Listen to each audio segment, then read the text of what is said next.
I'm back! I know it's been forever, and if you follow me on Twitter, you know your girl has been busy. I have been doing a lot of, besides working at the Mary Sue, I've been doing a lot of work. If you follow me on Twitter, you know I have an agent now for my book. I feel like a fraud every day.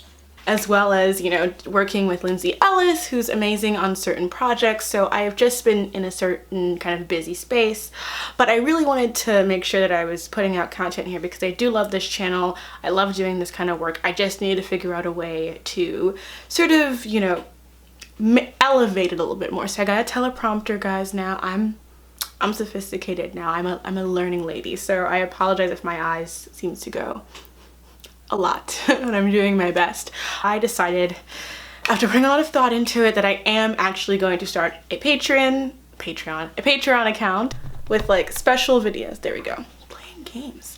With special videos that I haven't really, so there's sometimes I'll make a lot of extra content and I never actually get to publish it because I feel like the time for it has kind of faded and I'm like, no one's gonna watch that. So I will be putting certain videos that I have wanted to make or have made but don't really feel like they technically have a space on here for patrons. I decided I was only gonna make it $2 and $5 because I figured that is the only, that's how much I usually do for patrons, you know, so like anyone I follow on Patreon that I give money to is between $2 and $5. So I figured that was a reasonable amount. If you want to donate more, you can. And I decided I will put bloopers for any of my videos up there. Also any fun edits that I want to do. I've actually been thinking about doing more fan videos. I actually want to do a video of Queen of Mean from Descendants 3 to Daenerys for Game of Thrones because I'm like, my brain just can't get that song and her storyline out of my head. So I was like, let's put it together. So if you're interested in that kind of stuff, I will be putting it on my Patreon.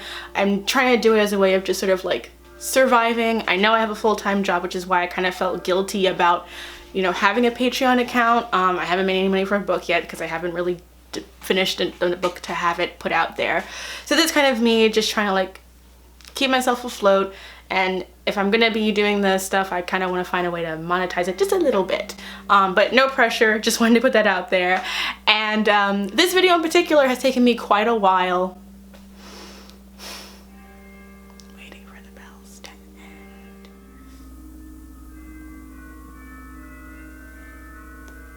I'm so tired of pretending.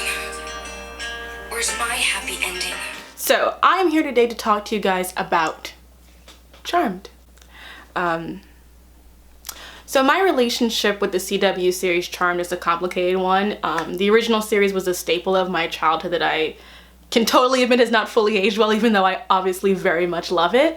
But yeah, it did not age well, especially past season 4.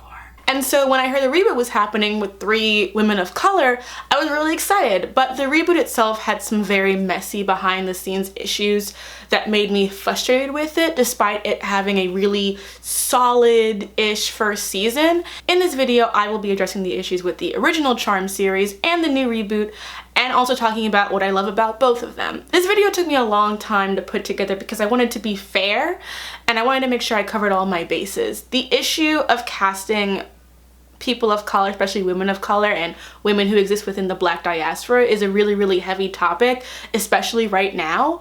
And I wanted to make sure that I double-checked everything, did it right, covered all my bases, and also wanted to make it very clear that while I have issues with how the casting sort of happened and how it was promoted, I really, really do like the actresses in the new reboot. I think they're all really talented, and I'm not putting the responsibility of what happened on them, but in order to be completely honest about my feelings about the show, I had to talk about why I had a hard time getting into the show because of all this behind the scenes stuff.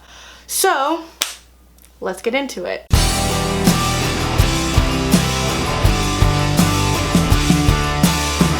The original Charmed show came out October 7th, 1998 and ran for 8 seasons until May 21st of 2006.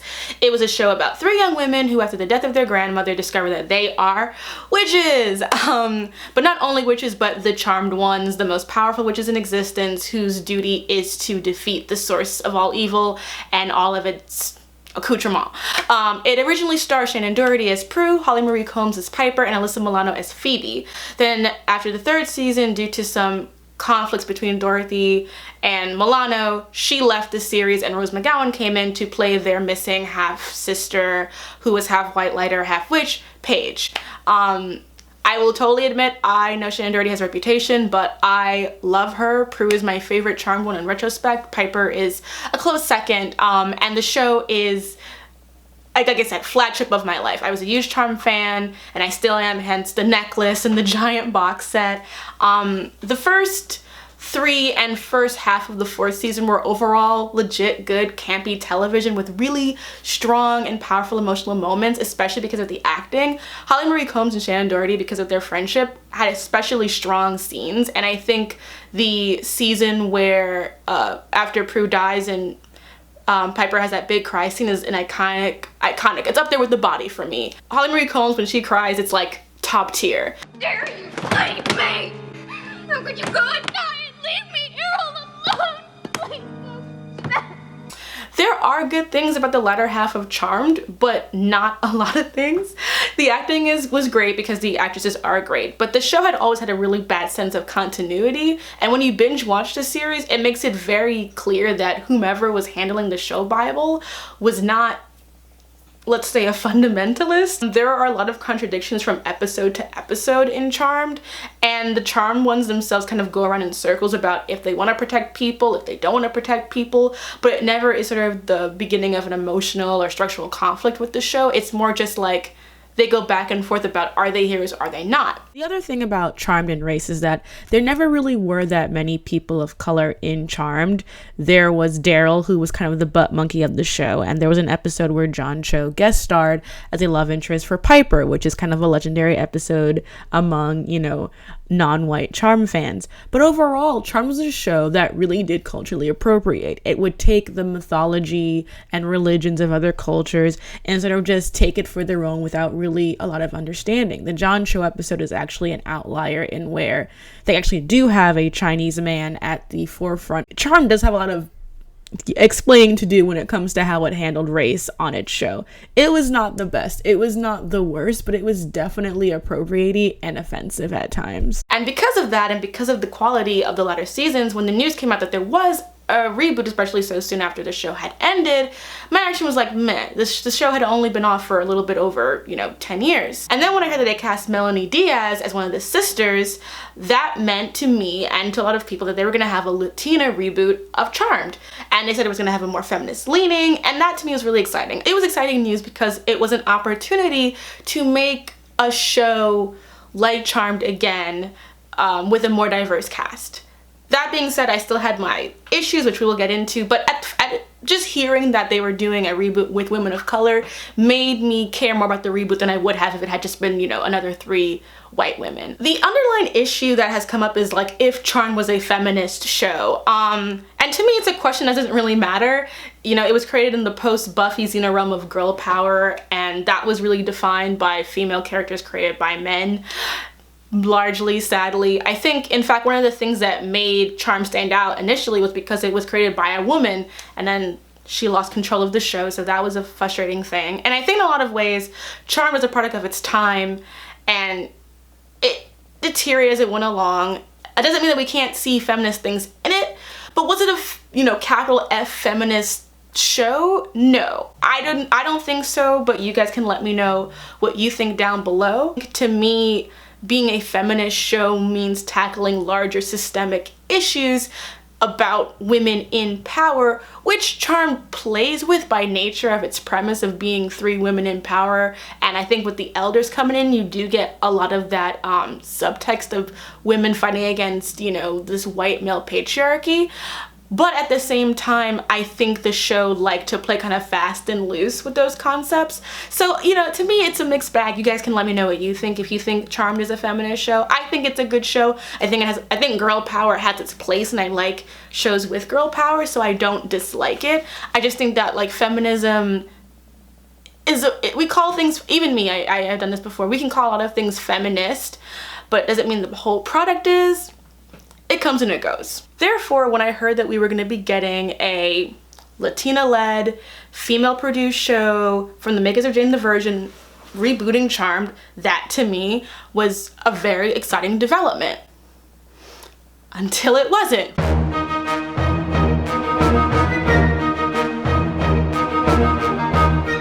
So last year at New York Comic Con, I got the opportunity to interview Melanie Diaz, Madeline Mantock, and Sarah Jeffrey. Let me just start out by saying that these women are super talented and they were very forthright about everything. So I'm not putting any blame on them.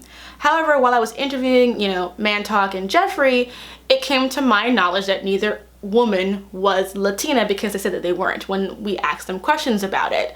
And this was something that myself and my colleague Nicole, who was there with me at the round table for a different publication, we were both, the black women at our table, so we instantly were like teaming up together. And we struggled with that and talked about it after the interview because we were both totally in shock about that because everything we'd seen had been promoting the show as a Latina-led series. You can even see quotes from people like Gina Rodriguez, who, when discussing that she'd be directing an episode of Charmed, told Variety that she was, quote, very excited about that opportunity, and obviously very excited that I get to do it with 3 Latinas. It's really effing awesome. Even Gina Rodriguez, who went on to direct an episode of the show, thought these women were all Latina, and she felt confident enough to say that to a major industry publication. And so at the Mary Sue and Nicole for the cheat sheet, all the stuff will be linked below. I made sure to get all my receipts. That's why we decided to write about this and talk about the fact that they had been promoting Charmed as a Latina-led reboot of Charmed, and it was not. Authentically, because they had been promoting these women as Latina from the beginning. I felt a lot of conflict because I did not want the actresses to be the face of that, conflict.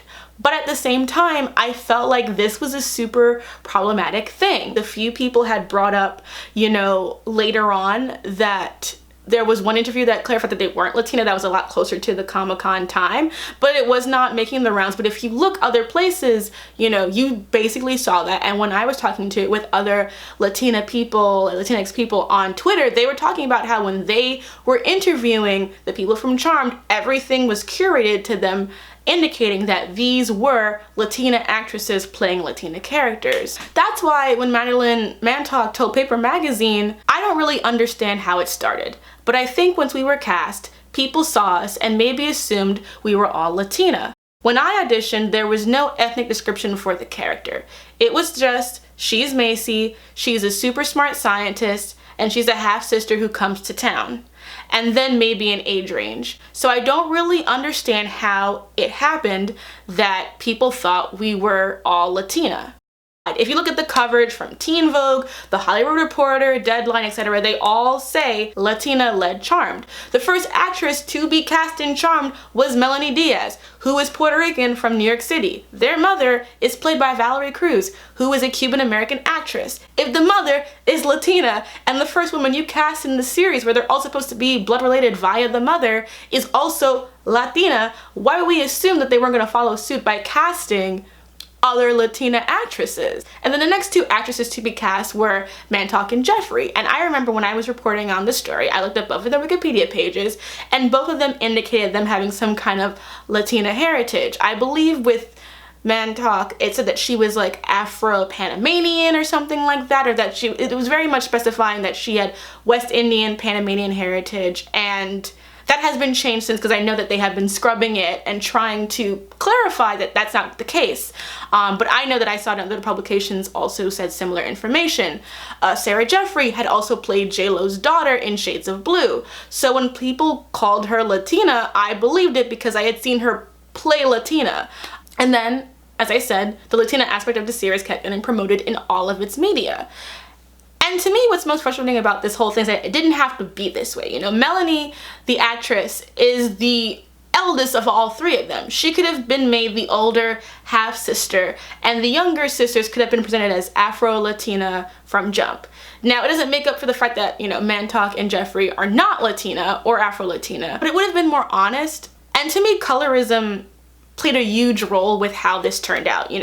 Mantock and Jeffrey are both lighter-skinned women of color. They're both very light-skinned black women. And for that reason, both of them, especially Jeffrey, were able to be perceived as Latina because they fit into the mainstream depiction of what Latina people are supposed to look like.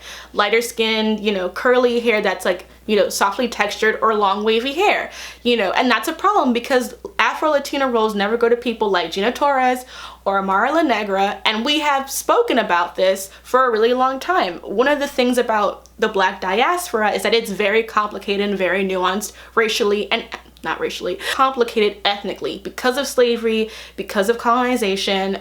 For people who are in the West Indies, people who are from the West Indies who have traveled to Britain and Canada and the United States, as well as, you know, African American descendants of Black chattel slavery here, our ethnicities are very complicated within our race, and lighter skinned Black women can pass for other things and are often taught to do so. I'm not saying that that's what these actresses were doing, but I am saying that there is a certain aesthetic that people can make seem Latina even if it's not. You know, you know, whatever her name from Supergirl was Italian, but because she was brown enough, they let her play a Latina character rather than cast a Latina, and that's the problem. And I'm not trying to comfort these actresses or their Blackness. I believe Mantok when she says that there was no ethnicity restriction on the character.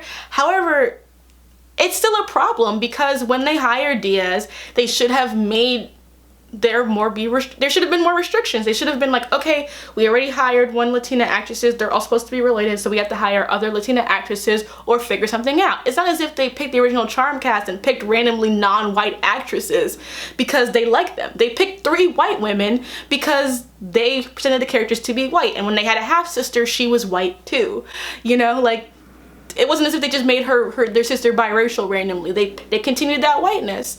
So to me, if you want to tell a specific story, then tell that story. If you think that Latina witch culture is good enough for you to use in your story, why can't you make the effort to hire Latina actresses, Afro-Latina actresses especially? Like, otherwise, what's the point? On top of the fact that there's only maybe, I think, 2 reoccurring darker skinned female characters on the show, and one of them is like a rival love interest, and the other one gets murdered. It's not to say that they don't address Blackness or anything like that, but it's like, again, super colorist because there are really no dark-skinned women there. And then for some reason in the alternate reality where, you know, Maggie didn't grow up with Mel, she becomes like an Olivia Jade type. That's the word that they use. And I don't understand that because their mother's a women's studies professor and like Olivia Jade's whole brand is wealthy whiteness. So like, why is the absence of that sister mean that Maggie is shallow and has a crazy long weave? You know, the optics of that was very jarring. They clearly didn't have someone, in my opinion, on set who could do Macy's hair because she only had like 2 hairstyles, and it was like she was just in her lab as a scientist with her beautiful curls just out. No protective styles, no bonnets, nada. Like, there's one scene where she's like waking up, tossing and turning, and like, where's her bonnet? Like, where's any headband? Nothing. Season 2 of Charmed needs more bonnets. This is all to say that the problem with this casting is frustrating because we know how hard it is for women of color to get their money in this industry. So we want them to get their money, and these women are very talented, and that's why I eventually like put my frustration on the place of the production company and not them and wanted to watch the show. It will just always gall me because I feel like the show went out of its way to not be fully transparent and honest about the casting. To me, it comes down to these things. I think that they should have made all of the characters Latina when they cast Diaz, and if they realized that they really liked the 3 actresses separately, they should have found a better way of writing those characters to be related. Like, having 3 sisters with 3 different fathers with the same mother is not a phenomenon. I think that they just needed to figure out a way to do that. I found it very jarring that they were talking about how like they have like a bruja in their writing team, but no one could ever talk about what they practiced or like what their witchcraft was. It was just kind of there for like, you know, a sampling of like flavor, but there was no real conscientious acknowledgement of like what they were going to be bringing to it. Like, even when they use magic, it's mostly, you know, traditional, the same kind of shit that we usually see. And that to me is just really disappointing. On a show that really was pushing inclusivity, to still have it be like so light-skinned and to not have cast Latinas and to have just done a lot of really silly things really hindered me from starting the show at the beginning. I ended up watching it, and I actually think it's a really fun show, and I'm gonna get into what I like about it in this next segment, but I had to get all of this out so that you guys could see that I wasn't trying to purposefully put the show on a pedestal. But I think that when white producers are going to make these race-bent reboots, putting women of color at the forefront of it, especially mostly Black women, and they are not being responsible about what that means and not caring about using people's culture as a, you know, they're using their culture as a performance, that bothers me. That's not okay. And I think that especially now that we are trying to get everyone to have their piece of the pie, you know, casting done better, I think a lot of us realize that we do get a lot of, you know, not everyone is playing the same ethnicity within their race, but I think that what we are trying to do is make sure that if you are going to present an ethnicity in the universe, that you're doing it accurately and the most accurately that you can, and Charmed just kind of failed at that.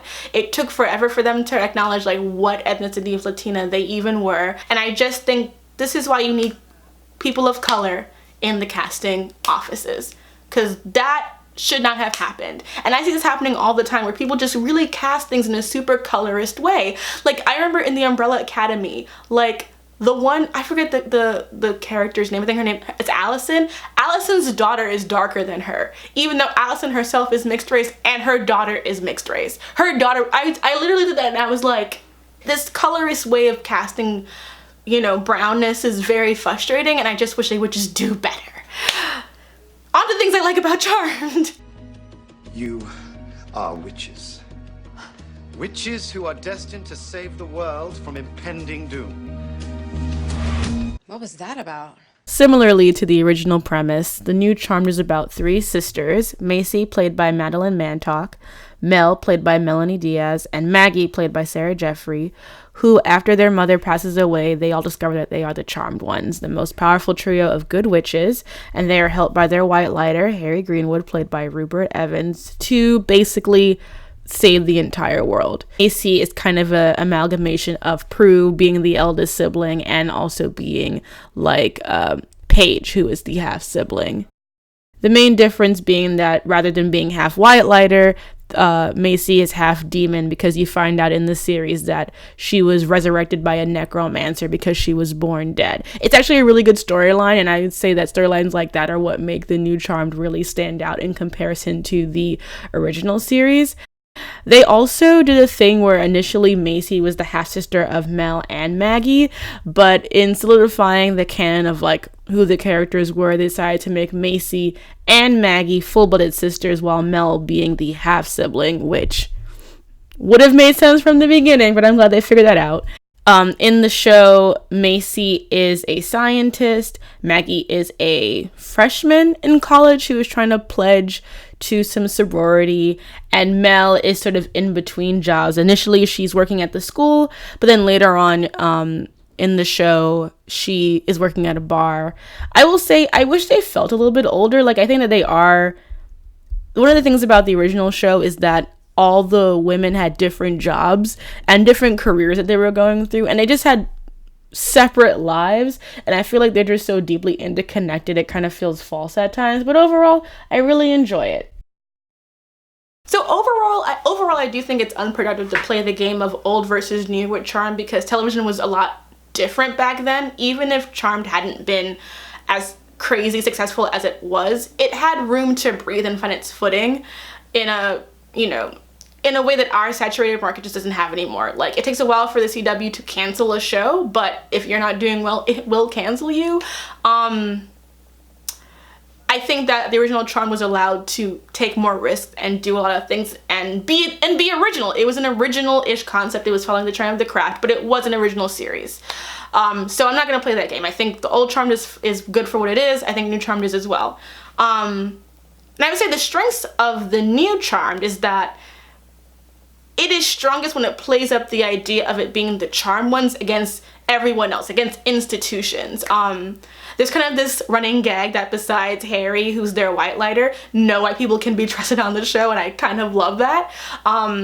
the elders, who were always like dicks in the original series, are shown to be really corrupt, and rather than like being at the beck and call of them, you really see the charmed ones as magical leaders in their community now, trying to like help people and, you know, really be thought leaders and productive. And one of the complaints you'll often see about the OG Charmed is that there is this period in the latter half of the series where they all feel really jaded and they are so wrapped up in their own lives that they don't really want to help people. But from the very beginning of New Charmed, they really do want to help people and society, which I think is really positive. You don't really get to see women of color be heroes in that way, and I think that's really great. I think they did a good job by giving them their powers quickly and having them know how to use their powers really quickly. I think because they're so similar to the original, there's no point in kind of making them work really hard for it. I especially love how Maggie, who is my favorite character, I love Maggie. Sarah Jeffries is so talented. I love her. I really, really do. I hope that she knows that. I think that they did a good job of giving her a really good passive power, and I love the nods to the original like series. I like that Macy being a really good baker is really good because, you know, Piper was the chef. I do think the feminist angle on the show is a lot stronger. They talk about campus assault, rape culture, slut shaming. The Medusa episode is really powerful, with the twist being that Medusa was turning people to stone who looked away from her as kind of a metaphor for people turning a blind eye on sexual assault. Like, that was really, really powerful. You were cursed to cover up the crime of a powerful man so that no one would ever see your pain. But I see it. While I think the original does it a little bit better because of how it works initially in the beginning, sisterhood in this show is also really done well. There's a lot of natural unease between Macy and Mel at the beginning, with Maggie kind of being the peacemaker, which makes sense because of her empathy powers. And I think it makes sense for like Macy to be sort of like kind of adrift initially, and having that be something that like delivers throughout the entire series. That really worked well for me. I will say one of the things that I learned when I was interviewing them is that they did not screen test them together initially, and I think that kind of shows at the beginning, but as they perform more together, you definitely see them grow into their sisterhood. And it works in this version of the series because they are kind of all at odds in different ways and are coming together as a unit, so I think it works. I think it's frustrating that they screen tested them with their love interests but not with each other when they're playing sisters. It worked out, but I'm just saying it's one of those things I'm like, that's a weird, odd choice. I think all of the twists in the show were really well done, especially the second half where it gets a lot more serialized. I think that they were a lot sharper. They were able to play with time and morality that worked really, really well. And I did like Harry, you know. I think they really managed to make him feel like a member of the family, and I think they're hinting at something between him and Macy, which, you know, would work because that's kind of Piper and Leo. And I think Macy is more the Piper than Mel is. I think Mel is definitely the Prue in a lot of ways. That being said, in terms of cons for this series, I will say that the romance of the canon couples was really boring. Parker and Maggie were just a very poor generic substitute for Cole and Phoebe because it's so obviously alluding to the same relationship, and like Cole and Phoebe just had that chemistry, y'all. Like, they had that chemistry. I was still shipping them when he was evil dead ass, so I'm like, And I think that Sarah carrying that whole relationship because she's so talented. The guy is talented too, but she's just such an actress. Like, Descendants 3, like she came for everybody's neck. So she is just really talented, and I think she carries it more so than he does. Macy and Galvin to me is kind of like, I do like that, you know, they didn't make a big deal of Macy being a virgin in her late 20s and that her having sex wasn't like an entire episode. And I liked Galvin, but it seemed like they were together for like 5 minutes and then he was dead. Mel and Nico, I think they had the best chemistry of the two, but again, like, relationship started, then ended, then we had Jada come in and be with Mel, and then that went from 0 to nothing, and then it was gone. And it was just like, I wish the CW would just slow down and realize that not everyone has to be in a relationship. They can just have friends. Like I mentioned how I think that Mel is more the Prue. I definitely think that because Nico is like Andy for Prue in the first season being the cop. So I really like that little shout out. I do think that's a really cool switch. I think that in the next season, I hope that their magic is a lot less westernized, aside from that one forbidden spell that was in Spanish. it just feels like a lot of the magic in the show is generic Wicca TM, and it's like, you know, they write about that Bruja, so let's get some Bruja in here. Like, I want some Princess Nokia to be blasting as they do spells. You know, I just think there needs to be a little bit more, there needs to be more specific cultural identity in their magic, because they do that really well with Galvin being Haitian, which really surprised me. I think Galvin being Haitian, how they handled that really endeared me, because I have a lot of feelings about the way that, you know, Voodoo and Voodoo and all their kind of like hoodoo and all kinds of Caribbean and African-American magic is portrayed in television, and I think this is one of the few shows I've ever seen it be seen positively and to heal and not harm, and I just felt so like moved by that. And you know, I would like to see more of that. There's also an episode where Maggie, when she finds out that she is half black, wants to explore her blackness, and I really, really want an Afro-Latina to lead the charge on that in season 2. There are so many issues of colorism and anti-blackness in the Latinx community. I think having a Latinx writer would really help explore that issue. You know, like I said, Macy talks about not wanting to be seen as exotic, but I think both of them can have something to talk about with that. I would love that conversation to be happening, and I just feel like they need to have their writing room be reflective of the show they want to have, which is the show that has mostly black women and Latina women. So let's have that be, if not all, the entire writing room. We have seen, and we will continue to see, studios making films with more diversity and sometimes race bending in order to, you know, make certain lead characters people of color. I think it's very important that the people making these changes, especially if they are not POC themselves, need to understand the onslaught of criticism that they are subjecting these actors to. I think they need to be responsible with how they build a support team for these women of color, men of color, especially when they're black, because they're the ones who get the, you know, a lot of the vitriol, to have them have a support system to make them be the best that they can be and have them have a healthy environment. You know, at South by Southwest, Candace Patton, who I love, who plays Iris on The Flash, I got to meet her. She's gorgeous. I'm not, but it's fine. I loved it. She brought up the fact that, like, on The Flash, that they had no black female writers despite having at that time 3 black characters on the show. And she made a joke about how, like, there's one episode where, like, their great aunt character, like, had a family recipe for sushi, and she laughed because, like, most African-American families don't eat sushi like that. Most black people don't eat sushi like that. So, like, there would not be a recipe like that that has that much, you know, traditional tied to it. The problem has always been for characters like Iris that there is not a lot of places for them to be authentically black in their shows, because there's no one there writing authentically black situations or blackness into them. There's no one from Iris West's, you know, Candace Patton looking background who's there writing for her, and that's a problem. The CW is one of the most, if not the most diverse network on television, on screen. It is important that the people who are writing these shows are equally as diverse.